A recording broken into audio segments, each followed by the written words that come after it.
receiving $13.75 million and is up to $15 million in royalties from the sales of the drug Restasis.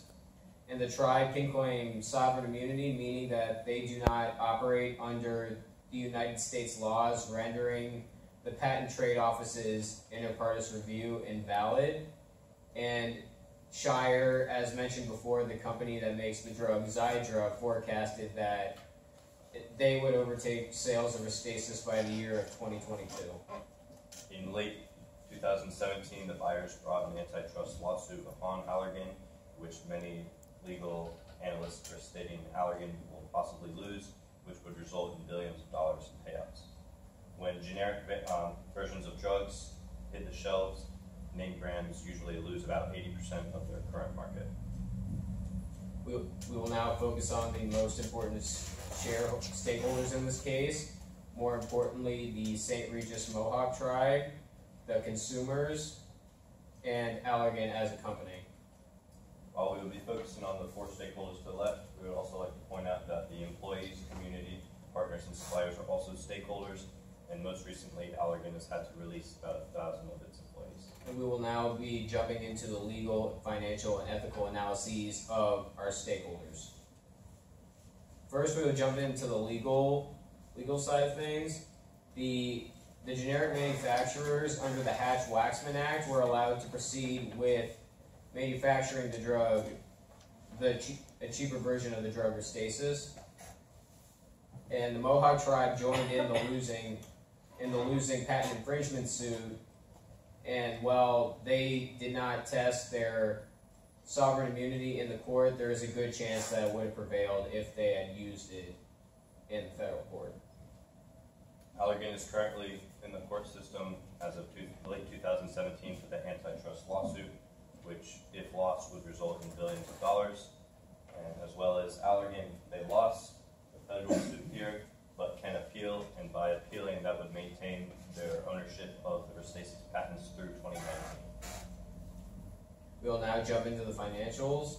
The generic manufacturers, once the patent runs out for Restasis in either 2019 or 2024, the generic manufacturers will take over 80% of the market share of Restasis. And the St. Regis Mohawk tribe, while receiving up to $15 million in royalties, along with the $13.75 million up front, they will also be using their money for other areas besides gaming, such as healthcare and schools for their community. Consumers currently pay around $272 for a monthly dose of Restasis, and IMS, which is the Institute for Healthcare Informatics, has done their homework in the past, and after generic brands hit the shelves, the name brand must drop its prices by at least 50% just to maintain owning the 20% of the market share. So Allergan will have to drop the Restasis sales by 50%. And Allergan could lose the Restasis patent revenue if they lose the patents, as well as in the antitrust lawsuit, they could have to pay billions of dollars in payouts. Now let's look at some key financial factors. As you can see here, Allergan has been operating at a loss for the past 3 years and is projected to do so for 2017. And I would also like to point out that the interest on the debt is extremely high, and it's already $30 billion in debt. We will finally now be looking at the ethical analyses for these stakeholders. Out of all of the ethical frameworks we could have chosen, we found that these three were the most important ethical analyses that we chose. First, we start off with the deontological framework, which questions what is Allergan's moral obligation. The second we will go through is the utilitarian perspective, is that is Allergan doing the most good for the most amount of people?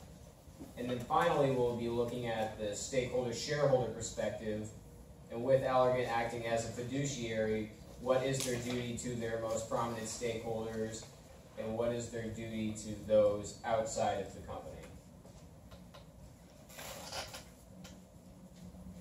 Mr. Saunders was the one who spearheaded this social contract, and as it states off of Allergan's website, we commit to working with decision makers and intermediaries to make our products accessible to all people that need them, as far as the deontological perspective goes.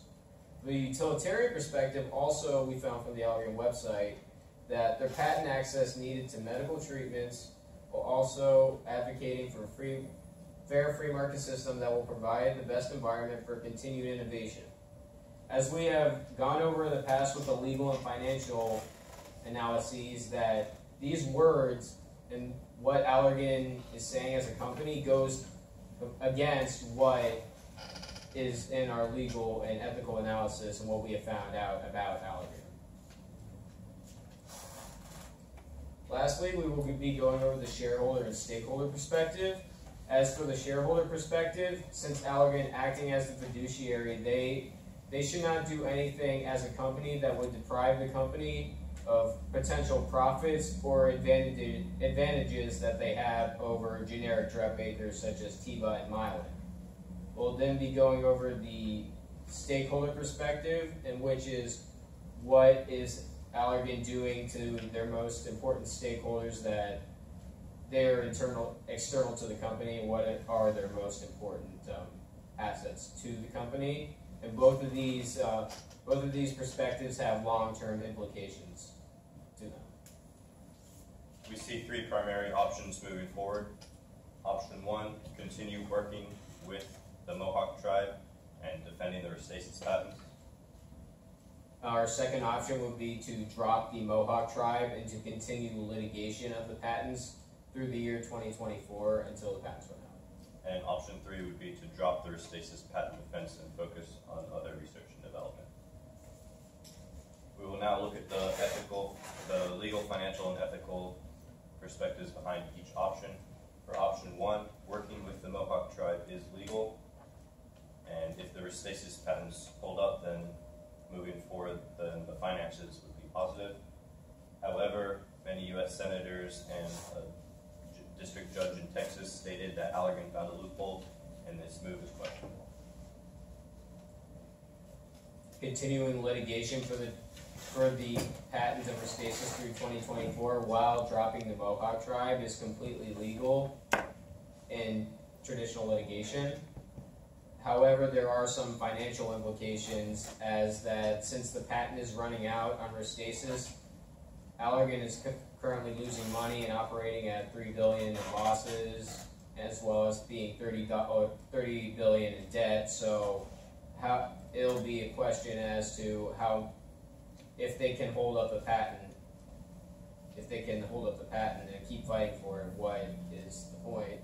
And as for ethical analysis, it is completely ethical. Based on the utilitarianism framework, they are doing the most good for the most amount of people, although if they drop the Mohawks, that's only one group of a select few amount of people, but they would be doing more good for other stakeholders as well, except for the Mohawk tribe. For the third option, dropping the Restasis patent defense is legal. However, financially, it is not what Allergan would want to hear, but it is an ethical move on behalf of Allergan. After reviewing those three options, we recommend that Allergan drop the Restasis patent defense and focus the media on the positive aspects of what Allergan is doing. Restasis revenues were expected to slow and were beginning to slow down the past couple of years, and without that, it is not that significant. Focus the media on there's a new drug that Allergan is currently producing to treat migraines, and that currently passed 2 phases of experimental